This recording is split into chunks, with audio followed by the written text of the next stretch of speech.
Hermanos queridos, esta mañana es una mañana muy especial porque habiendo acabado la larga serie de mensajes sobre los Salmos, empezamos ahora a estudiar la carta de Pablo a los Colosenses. Permítame esta mañana introducir esta serie presentando unos datos acerca de la ciudad de Colosas. Vamos a ver un mapa, pueden ver el primer mapa aquí en la pantalla. Pablo escribe esta carta a los colosenses de la ciudad de Roma. Pueden ver Roma en un círculo a la izquierda del mapa y Colosas está en lo que hoy en día es Turquía y hay otro círculo en rojo hacia la derecha, más al centro del mapa. Pueden ver que es bastante lejos desde Roma hasta Colosas. ¿Cómo llegó la carta allá? A través de un hombre llamado Tíquico. Yo no sé si él se dio cuenta la importancia de la carta que él estaba llevando cuando la colocó, no sé, en su bolsillo o alguna parte de sus pertenencias. Él hace el viaje, me imagino, por barco hasta la ciudad de Colosas, llevando esta hermosa carta que vamos a estudiar en las siguientes semanas. Ahora, el siguiente mapa puede indicar la distancia otra vez entre Roma y Colosas. Y pueden ver ahora con más nitidez dónde está ubicado Colosas, ahí debajo de este globo rojo que tienen en su mapa. Está al interior entonces del continente asiático, hoy en día Turquía. Vamos a acercarnos ahora. El siguiente mapa nos va a permitir ver de cerca la ciudad de Colosas. Podrán ver que está cerca de otras dos ciudades, Hierápolis y Laodicea. La verdad es que, aunque Colosas era la ciudad más antigua, había tenido su grandeza por el siglo IV antes de Cristo, pero para el primer siglo, cuando Pablo escribe esta carta, Colosas había descendido en importancia y Laodicea e Hierápolis eran ciudades mucho más grandes. Colosas estaba a las orillas del río Lico, un río que después desemboca en el río Meander y termina desembocando en el mar Egeo. Vamos a estudiar entonces una carta escrita a esta iglesia en esta parte bastante alejada de la costa. Este panorama que pueden ver, esta foto, es la región de Colosas, al lado del río Lico. Pueden ver que hoy en día, como habrá sido en el tiempo de Pablo también, una zona rural de agricultura. Lo que vemos en esta siguiente imagen, este montículo, es casi lo único que queda hoy en día de la ciudad de Colosas. Básicamente ha desaparecido. Lo han borrado del mapa. Ni los arqueólogos se han interesado en hacer alguna investigación arqueológica de Colosas, porque para los historiadores Colosas realmente no reviste nada de importancia. Hoy en día solo quedan ruinas de esta ciudad de Colosas a la que el apóstol Pablo escribió esta carta.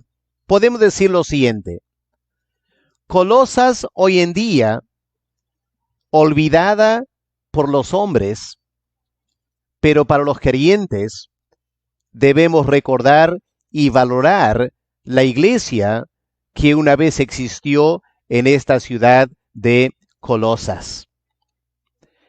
Esta mañana vamos a empezar el estudio de esta carta considerando los primeros dos versículos. Permítanme leer con ustedes Colosenses 1, versículos 1 y 2. Pablo, apóstol de Jesucristo por la voluntad de Dios, y el hermano Timoteo, a los santos y fieles hermanos en Cristo que están en Colosas. Gracia y paz sean a vosotros, de Dios nuestro Padre y del Señor Jesucristo. Hay tres cosas sorprendentes acerca de esta carta de Pablo a los colosenses. En primer lugar, fue escrita desde la cárcel. El apóstol Pablo estaba en Roma, encarcelado, como leemos al fin del libro de los Hechos. Claro, no estaba en una celda, estaba en una casa alquilada, pero cada día él estaba amarrado con cadenas a soldados romanos. Y a pesar de esa condición difícil para él, el corazón de Pablo va hacia la iglesia en Colosas y él escribe esta hermosa carta. Es una carta, como acabo de mencionar, escrita a una iglesia pequeña. Y esto es interesante. Hay cartas de Pablo escritas a la ciudad de Éfeso, una tremenda metrópolis. Hay cartas de Pablo a la iglesia en Corinto, otra gran ciudad. Hay una carta de Pablo a la misma ciudad de Roma, como también a la ciudad de Filipos. Pero Colosas, una pequeña ciudad insignificante en el primer siglo, qué interesante que Pablo redactara una carta a esa iglesia. La tercera cosa sorprendente de esta carta es que va dirigida a un grupo de creyentes que Pablo no conocía. Pablo nunca había visitado Colosas. Él no fundó la iglesia allá. El fundador de la iglesia fue Epafras. Pablo nunca había visitado la iglesia. Sin embargo, Pablo siente un gran cariño y una tremenda preocupación por la iglesia en Colosas. ¿Por qué? Porque en ese lugar un poco retirado de Asia Menor, se estaba librando una tremenda batalla espiritual entre la verdad y la mentira. Epafras había llevado el evangelio y el evangelio había echado raíces en Colosas. Pero habían llegado otras personas que estaban queriendo tergiversar la fe de los creyentes. ¿En qué manera? Bueno, había en Colosas bastante judíos. Y había un grupo de judíos que sobreenfatizaron elementos de la ley, el ministerio de los ángeles, y empezaron a menospreciar la persona de Cristo. Empezaron a decir, bueno, Cristo está bien, fue un gran maestro quizá, pero Cristo no es el único. Hay ángeles, hay arcángeles, y para que alguien llegue a Dios hay que pasar por todos estos peldaños espirituales del cual Cristo solo es uno. Y estaban socavando la fe de los creyentes. Y Pablo escribe esta carta. ¿Saben cuál es el tema de la carta a los colosenses? La gloria de Cristo. Qué tremendo tema, ¿no es cierto? A una pequeña iglesia que Pablo ni conocía, le escribe esta carta para exaltar el nombre del Señor Jesús. Miren, por ejemplo, en capítulo 1 de Colosenses, escuchen lo que Pablo escribe acerca del Señor en versículo 15. Él es la imagen del Dios invisible, el primogénito de toda la creación, porque en Él fueron creadas todas las cosas, las que están en los cielos, las que están en la tierra, sean visibles o invisibles, sean tronos, sean dominios, sean principados, sean potestades, estos peldaños. Todos fueron creados por medio de Él y para Él. Y Él, Cristo, es antes de todas las cosas. Y todas las cosas en Él subsisten. Y Él es la cabeza de la iglesia, del cuerpo, que es la iglesia. El que es el primogénito de entre los muertos, para que en todo tenga la preeminencia. Y escuchen estas palabras: por cuanto agradó al Padre que en Él habitase toda la plenitud. ¿Puede notar cómo Pablo exalta al Señor Jesús aquí? O vamos al capítulo 2, el versículo 3. ¿Qué más dice Pablo acerca de Cristo? Capítulo 2, versículo 3, hablando del Señor, en quien están escondidos todos los tesoros de la sabiduría y del conocimiento. Hoy en día, el siglo XXI, la raza humana se afana por tener conocimiento, sabiduría, inteligencia, y la iglesia somos llamados a proclamar: en Cristo está la suma de toda la inteligencia y sabiduría que jamás vamos a encontrar. O miren versículo 9 del capítulo 2. Porque en Él habita corporalmente toda la plenitud de la deidad. Y vosotros estáis completos en Él. No necesitan a nadie más.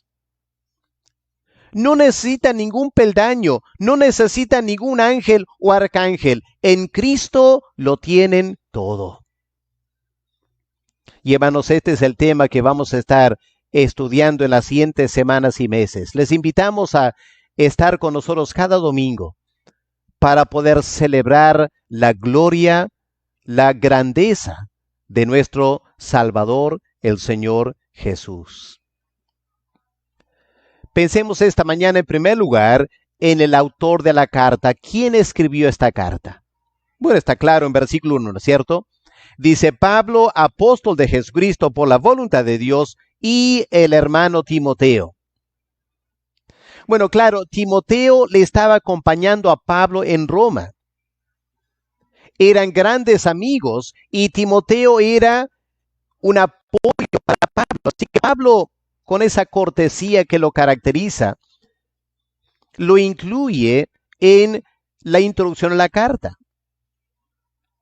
Pero sabemos que el autor intelectual fue el apóstol Pablo. Cuando vamos al fin de la carta, por ejemplo, si miramos en Colosenses 4, el versículo 18, ¿qué leemos? La salutación de mi propia mano, de Pablo. Ahí no menciona a Timoteo, porque el autor intelectual de esta carta era el apóstol Pablo. Él se presenta como apóstol, ¿no es cierto? ¿Qué significa la palabra apóstol? Significa el representante oficial. Pablo era una persona que el Señor Jesús mismo lo había llamado a la obra, lo había escogido para encargarle a él su representación aquí en la tierra. Cuando Pablo hablaba, era Cristo hablando. Cuando Pablo hablaba, él transmitía el mensaje del Señor Jesús. Por eso es tan importante prestar atención a las cartas de Pablo. No es cualquier creyente, ni siquiera es simplemente un líder cristiano. Tiene esa categoría de apóstol. Y como Pablo dice en Efesios capítulo 2, versículos 19 y 20, la misma iglesia, toda la iglesia universal, está fundada sobre los profetas, el Antiguo Testamento, y los apóstoles del Nuevo Testamento. Por eso es importante considerar esta carta que el apóstol Pablo escribe. Pero hermanos, permíteme enfatizar este punto. Cuando decimos que Pablo es el autor de esta carta, estamos hablando de el autor humano, ¿no es cierto? Porque esta carta ahora es parte de la Biblia. Y como todos sabemos, la Biblia reclama ser la revelación de Dios dada a los hombres por la inspiración del Espíritu Santo. Así que no entendemos exactamente lo que el apóstol Pablo sintió al escribir esta carta.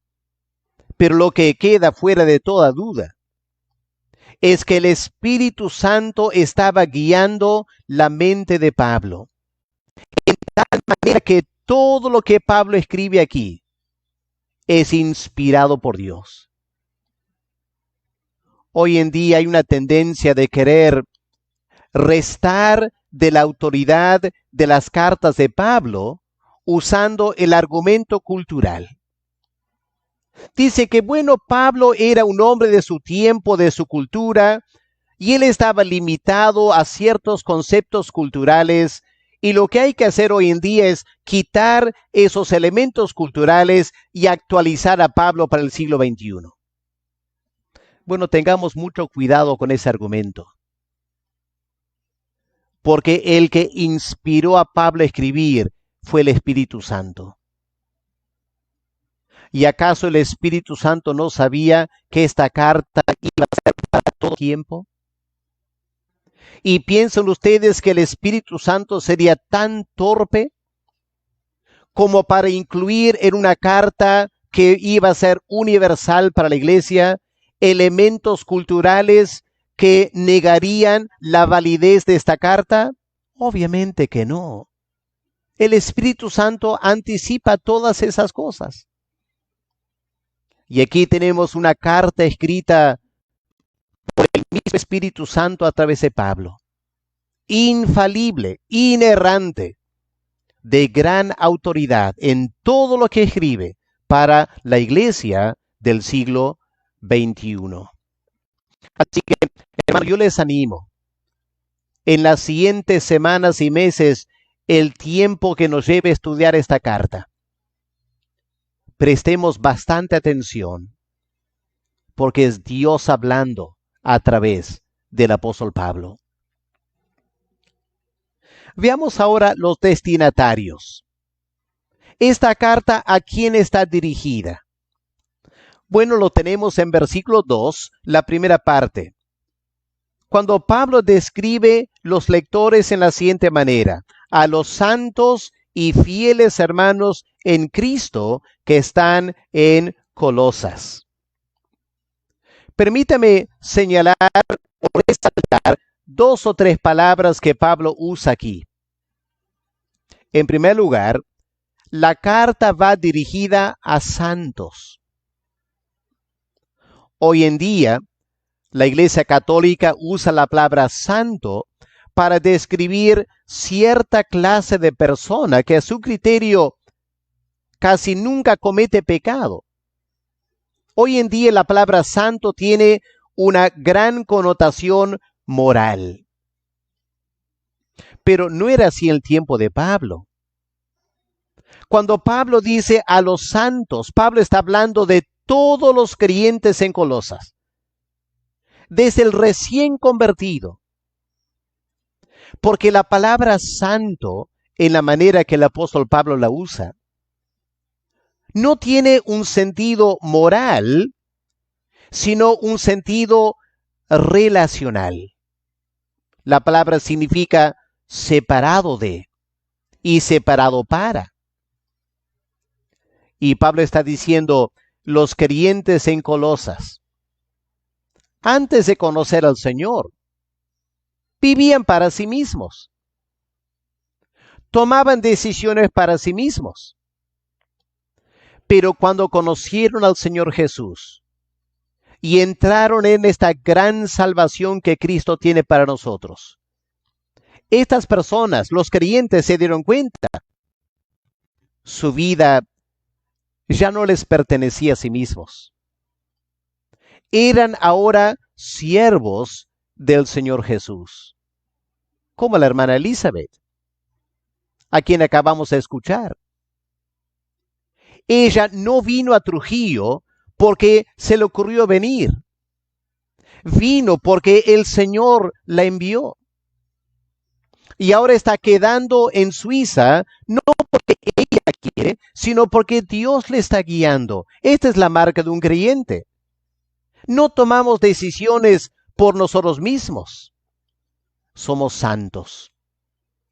Somos siervos del Altísimo. Y qué lindo como Pablo describe estos creyentes, ¿no es cierto? Pablo no los conocía. Seguramente eran personas muy sencillas, pero Pablo los cataloga como santos. La segunda palabra que Pablo usa aquí es fieles. La palabra fieles tiene dos connotaciones. En primer lugar, está vinculado con una palabra que significa creyentes. Obviamente eran personas que ahora creían en el Señor Jesús. Pero no eran cualquier creyente.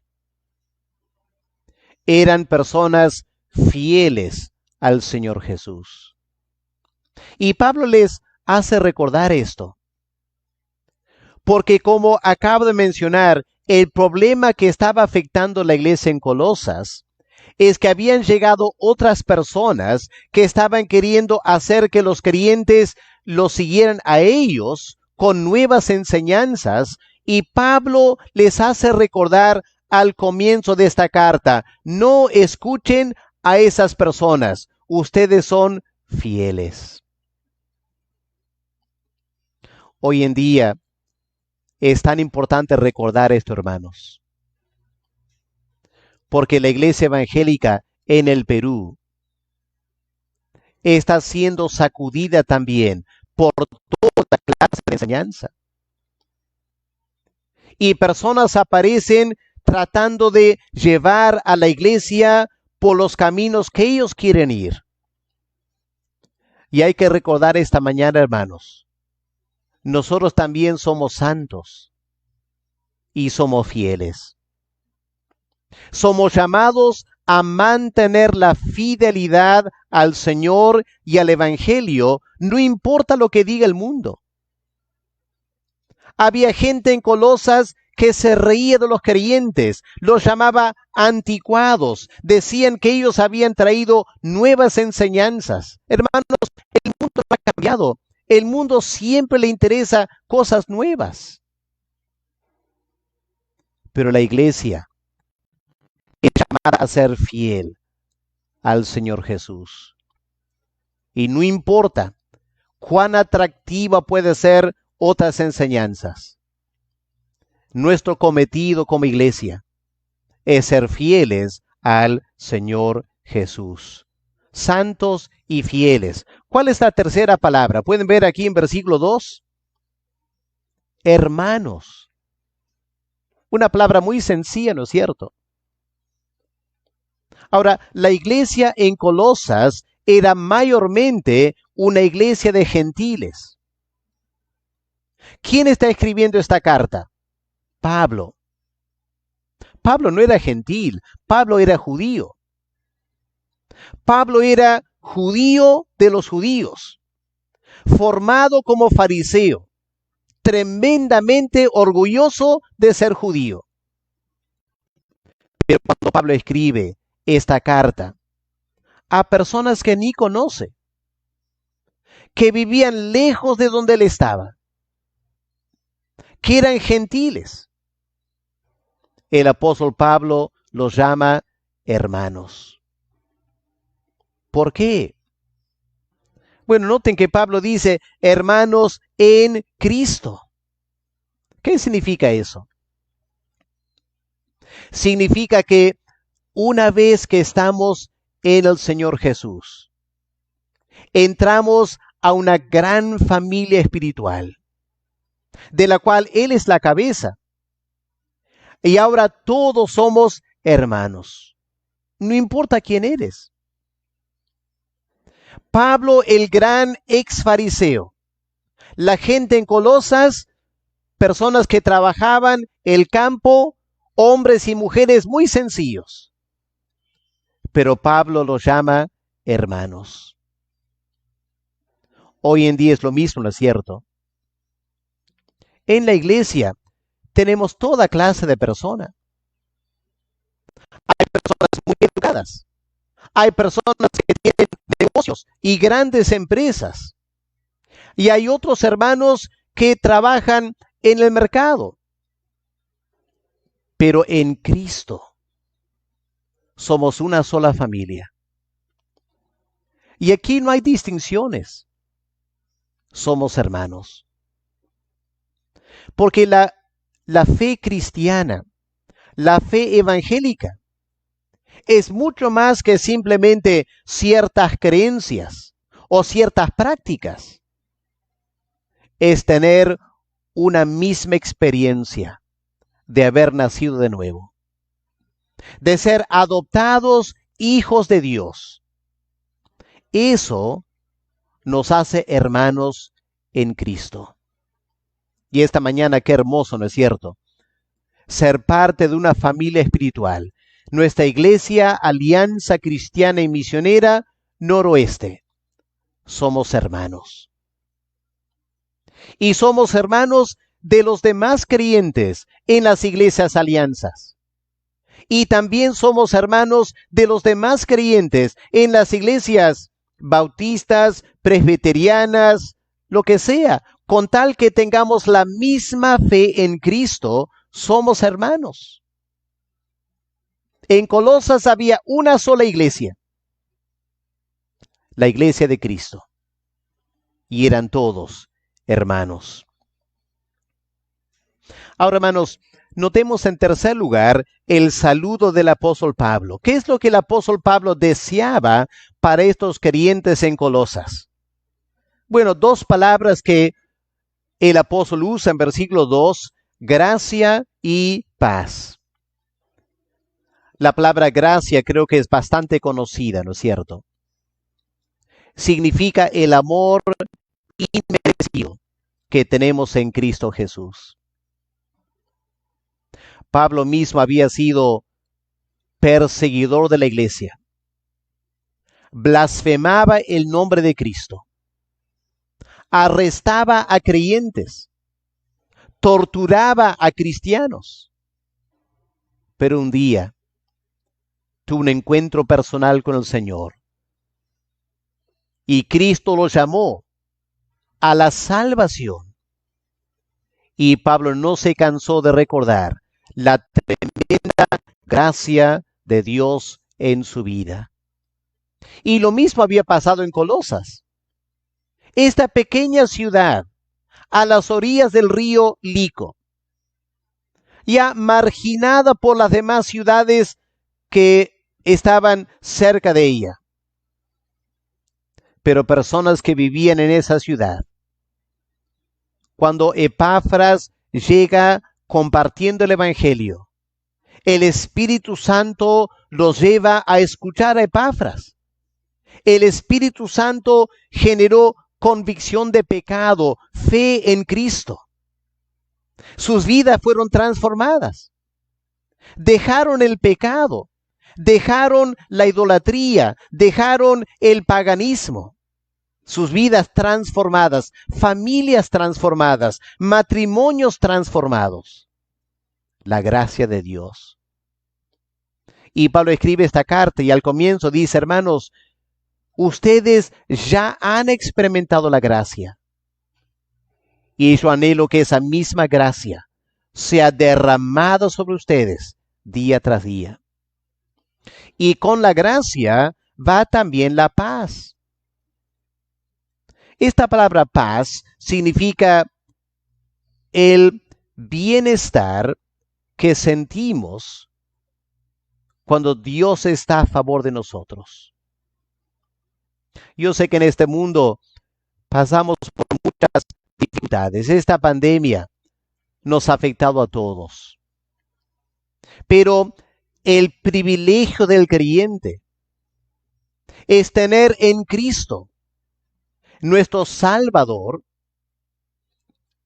Cristo es la cabeza de la iglesia Dios el Padre ha exaltado a Cristo para ser cabeza de todo, para el bien de la iglesia, y nosotros como creyentes podemos tener una tremenda paz. Como dijera el apóstol Pablo, si Dios está a favor de nosotros, ¿quién puede en contra? Porque en todas las experiencias de la vida somos más que vencedores. Las personas en Colosas, antes de escuchar el Evangelio, no conocían a Dios. Estaban en sus pecados. ¿Se imaginan cómo sus conciencias los tenían atormentados? Hasta que llegó el Evangelio. Y a través del Evangelio experimentaron una reconciliación con Dios. Ahora tenían paz con Dios. Tenían paz consigo mismos. Podían tener paz con otras personas. Qué hermoso cambio en la vida de los creyentes en esa pequeña ciudad de Colosas. Y Pablo dice, esa paz que ustedes han experimentado, yo quiero que sea multiplicado para ustedes. ¿Y de dónde viene esta gracia? ¿Y de dónde viene esta paz? El apóstol Pablo dice, viene de Dios nuestro Padre y también del Señor Jesucristo. Hermanos, en esta pandemia, mucha gente ha buscado a la iglesia para pedir apoyo. Y está bien. Es lindo poder apoyar a otras personas durante la pandemia. Pero permíteme decir lo siguiente, la verdad es la siguiente, como iglesia, hay muy poco que podemos dar. Unas bolsas de víveres, de repente medicamentos para alguna enfermedad. Pero Dios el Padre y el gran Señor Jesucristo, ellos pueden darte todo lo que necesitas, mucho más que la iglesia. Así que les animamos esta mañana no poner su confianza en la iglesia o en los pastores. Pongan su confianza en Dios el Padre y el Señor Jesucristo. Porque en ellos están todas las riquezas y todas nuestras necesidades pueden ser suplidas por Él. El mensaje esta mañana, en medio de la pandemia, es que existe Dios el Padre y existe Dios el Hijo. Y ellos son las fuentes de todas las bendiciones espirituales y materiales que el ser humano necesita. Este mensaje llegó hace 2000 años a una pequeña ciudad a las orillas del río Lico y transformó la vida de muchas personas. Este mismo mensaje, fíjense, el mismo mensaje 2000 años después sigue transformando vidas. Y si esta mañana te das cuenta que necesitas mucho, busca a Dios. Busca al Señor Jesús. Busca su gracia. Busca su paz. Porque Él tiene todo lo que tú o yo podríamos jamás necesitar. Esta mañana Dios nos anime al iniciar el estudio de esta carta. Tenemos un largo recorrido por delante. Pidamos a Dios que domingo tras domingo Él nos hable. Pero que esta mañana busquemos al Señor para tener en Él la gracia que tú necesitas y la paz que tú necesitas. Búscala de Dios el Padre y del Señor Jesucristo. Ellos te aman profundamente y quieren llegar a tu vida y bendecir tu vida, como lo viene haciendo ya por más de 2000 años. Vamos a orar. Padre amado, gracias por tu palabra esta mañana, por el privilegio de leerla, de empezar el estudio de una carta tan fascinante, llena de la gloria del Señor Jesús. Padre, el mundo hoy en día se está derrumbando.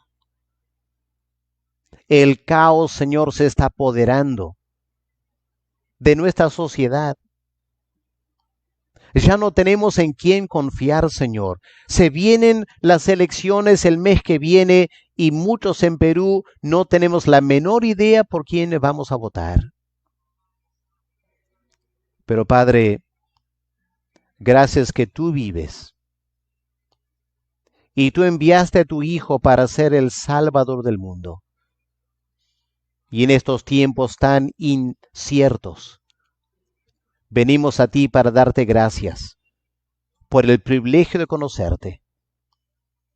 Y quiero pedir, Padre, si alguien esta mañana que está escuchando todavía no te conoce en una forma personal, quiero pedir, Padre, que tú te manifiestes en su vida, que puedan buscarte de todo corazón, que te puedan encontrar y encontrándote, experimentar esta gracia y esta paz que sobrepasa todo entendimiento.